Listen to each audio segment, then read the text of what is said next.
और दशरथ के घर मेरा पतित पावन सीताराम। थोड़ा थोड़ा बोल दिया करो, बोलने से कल्याण होगा। देखो बोलो ऐसे बोलते ना, बोलो शब्द का भावार्थ जब आप बोलोगे, जिस प्रकार किसान अपने खेत में बीज को बोता है, ए भैया इस अंतःकरण में बोलो। जैसा बीज बोलोगे, प्रातः क्या पूजा के बाद 11 बजे हमारे आचार्य जी आप सबको गया महात्म्य सुना रहे, बहुत दिव्य बात। क्या बताया था कि प्रभु का नाम लेने से अंतःकरण पवित्र। हम आप राम कहते हैं, गोस्वामी तुलसीदास जी ने कहा, तुलसी राके कहत ही निकुशत पाप पहाड़, फिर आवन देत नहीं देत मकार की माँ। ना कहने से मुख खुल जाता है, माँ कहने से मुख बंद हो जाएगा। जो अंतःकरण के पाप बाहर हो जाएंगे, बाहर के पाप अंदर रहेंगे।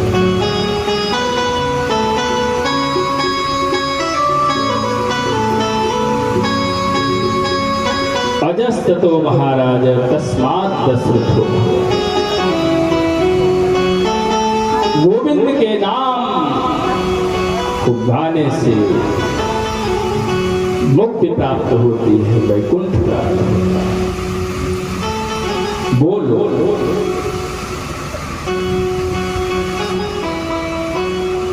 बंधु दृग बिंदु रह जाएंगे पान तक, अर्धांगिनी ने रह जाएगी केवल मकान तक। सब सखा बंधु जाएंगे केवल स्मशान तक, बेटा भी हक निभाएगा अग्निदान तक। इससे तो आगे राजेश्वरानंद जी का बहुत प्यारा भजन है। उस दिन हम बोले थे, लेकिन हमको 2 कड़ी याद थे, तो इसको हमने याद किया। इससे तो आगे भजन ही है साथी, इससे तो आगे भजन ही है साथी। प्रभु के भजन में अकेला रहेगा, इससे तो आगे भजन ही है साथी। प्रभु के भजन में अकेला रहेगा। ये 2 दिन का मेला रहेगा। भैया सब लोग भजन कर लो, जय जयकार कर लो, कथा सुन लो। गांव में जहां तक आवाज जा रही हो सब आओ, अपने को धन्य कर लो। ये 2 दिन का मेला रहेगा, कायम न जग का झमेला रहेगा। 2 दिन का मेला रहेगा, कायम न जग का झमेला रहेगा। इससे तो आगे भजन ही है साथी। प्रभु के कथा बिन अकेला रहेगा। इससे तो आगे भजन ही है साथी।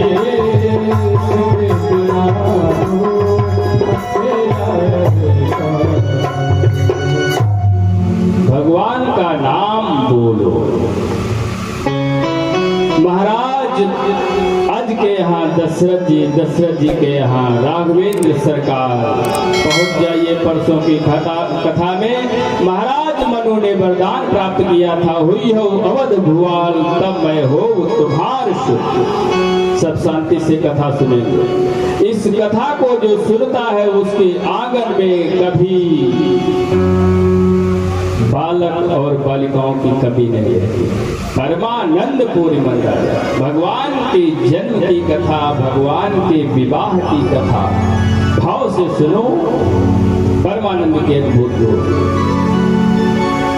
हुई हो अवध भुआल तब मैं हो तुम्हार शुद्ध। समय आ गया त्रेता युग का और भगवान राघवेंद्र सरकार जो ही सतयुग समाप्त हुआ, त्रेता युग आया। पृथ्वी रावण कुंभकर्ण इत्यादि के पाप से व्याकुल हो रही थी, अत्याचार से। प्रभु वो पृथ्वी गौ का रूप बना करके ब्राह्मण और पृथ्वी गई विरंच के लोका। ब्रह्मा जी के पास पृथ्वी और ब्राह्मण देव सब पहुंच गए, पृथ्वी गौ का रूप बना करके। भगवान नारायण ने कहा कि तुम सब जाओ, कहां? अयोध्या अवधपुरी को, सरयू के पावन तट पर तुम सब अपना निवास बना लो।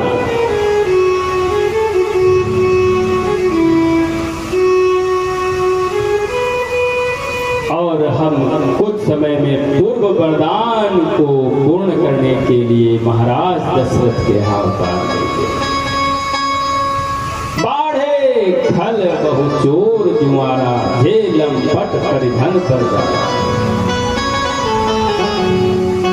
माँ नहीं मात पिता नहीं देवा। वास्तव में भगवान की कथा वेद शास्त्र सब संकेत करते हैं। यदि आप अपने घर में सुख शांति चाहते हो, भगवान की कृपा चाहते हो, तो अपने माता पिता की सेवा करो। पत्नी अपने पति की सेवा करे, पुत्र अपने पिता की सेवा करे।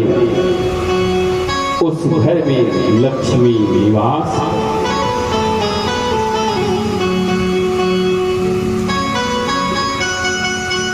और बूढ़े माँ बाप यदि आपके दुखी हैं आपके आंगन में, फिर आप बाहर चाहे जितनी तपस्या करो, चाहे जितना तीर्थ करो, चाहे जितना दान करो, सब एक भाई मात्र देवो भो।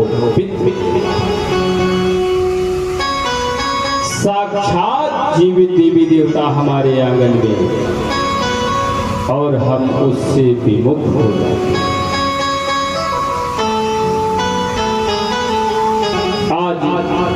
समय आया, माँ नहीं मातु पिता नहीं देवा, साधुन संत।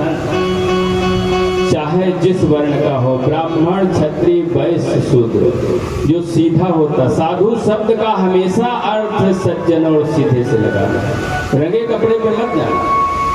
साधु सन करवावे सेवा, चाहे जिस वर्ण में देख लो, जो थोड़ा सीधा भला होता है, लोग उसी को बार बार ए भैया पानी ला दो, वो बेचारे अपने सीधे पर में पानी ला दो।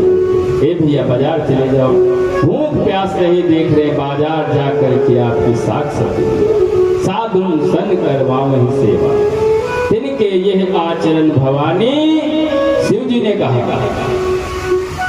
आपका गुरु मंत्र, आपका यंत्र, आपका संप्रदाय जो भी है, ये संपूर्ण सतयुग में, जो शिव पुराण है, सतयुग में शिव जी की कथा कुछ भी नहीं था। शिव प्रकट हुए थे केवल तलातल से लगा करके ब्रह्मलोक तक। एक शिव पाषाण अग्निस्तंभ, रचि महेश निज मानस राखा,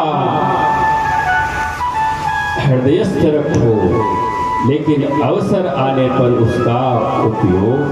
रच महेश निज मानस राखा, पाए सुसमय शिवा सदा। गोपनीय विषय है, लेकिन जिनके यह आचरण भवानी, ते जानो निश्चर सत्य। जब निशाचरों का अत्याचार बढ़ गया, पृथ्वी व्याकुल होकर के भगवान से प्रार्थना कर रही, जय जय सूर्यनायक। हमारे आश्रम श्री स्वामी नारदानंद आश्रम की परंपरा है, सायंकाल प्रातः काल दोनों समय में जय जय सूर्यनायक वह सत्य हमें दो दया, ये दो प्रार्थना होती है। संपूर्ण आश्रम के सब बालक वृद्ध नर नारी सब प्रार्थना करते हैं। इस प्रकार से भगवान से प्रार्थना सभी ने किया और सब जाकर के भगवान के आदेशानुसार सीताराम जी के प्यारे राजधानी लागे, महारानी लागे। मन मीठो मीठो सरयू जी को पानी लागे, सीताराम जी के प्यारे राजधानी लागे, राजधानी लागे। मन मीठो मीठो सरयू जी को पानी लागे, सीताराम जी के प्यारे राजधानी लागे,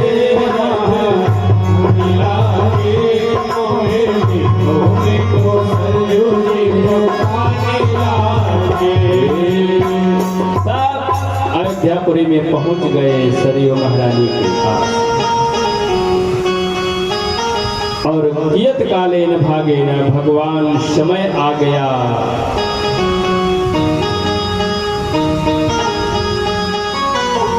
रथ समेत रवि था क्यों, निशा कवन विधि हो।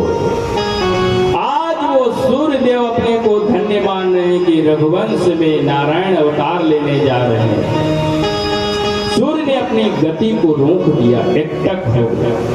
चंद्रमा बार बार कोस रहा है, रात नहीं होने दोगे हमको दर्शन नहीं मिलेगा। भगवान नारायण ने कहा इस युग में हम इनको धन्य कर रहे हैं और द्वापर में अर्धरात्रि में आएंगे। और भगवान समय आ रहा है। इधर भैया दशरथ जी को जब ये सब पापाचार अत्याचार बढ़ गया तो दशरथ जी चौथेपन में हैं, बहुत निराश हुए कि अब हमको पुत्र नहीं प्राप्त होगा। जब जीवन जिंदगी में कोई दुख आए, संकट आए, रोग आए तो संत सदगुरु के पास जाओ। गुरु ग्रह गए तुरंत मही पाला, गुरु ग्रह गए तुरंत मही पाला। चरण आगे कर विनय विशाला, चरण आगे कर विनय विशाला। इस प्रकार से दशरथ जी अपने गुरु वशिष्ठ के यहाँ गए। वशिष्ठ जी ने श्रृंगी ऋषि को बुलाया। श्रृंगी ऋषि विधिवत यज्ञ कर पुत्र हेतु शुभ यज्ञ कराया। पुत्र की कामना प्राप्ति के लिए पुत्रेष्ठ यज्ञ हुआ। उसमें यज्ञ देव चरूपात लेकर के प्रकट हो गए। वशिष्ठ जी ने कहा जाओ राजनी अपनी रानियों को दे देना, कौशल्या, सुमित्रा और कैकेयी महारानी, तीनों को ला करके दशरथ जी ने जो ही दिया वो महाप्रसाद, उस महाप्रसाद के प्रभाव से तीनों रानी गर्भ को धारण करती। जा दिन ते हरि गर्भ आई, सकल लोक सुख संपत्ति छाए। और आकर के महाराज दशरथ के यहाँ आंगन में महारानी कौशल्या के यहाँ राम, सुमित्रा जी से लखन जी और कैकेयी जी से भरत और शत्रुघ्न, इस प्रकार से चतुर्भुज रूप में प्रकट हो गए भगवान। महाराज दशरथ जी के आंगन में तो माँ कौशल्या जो शत्रुपा जी थी कहने लगी प्रभु आपने तो हमको पुत्र सुख के लिए वरदान दिया था, सुत यानी बालक बनकर आएंगे और आप तो ये चतुर्भुजी लेकर के आ गए हैं। लोग क्या कहेंगे? जब माँ कौशल्या ने विशेष निवेदन किया तो प्रभु नारायण ने वो चतुर्भुज स्वरूप को छोड़ करके और बालक बन करके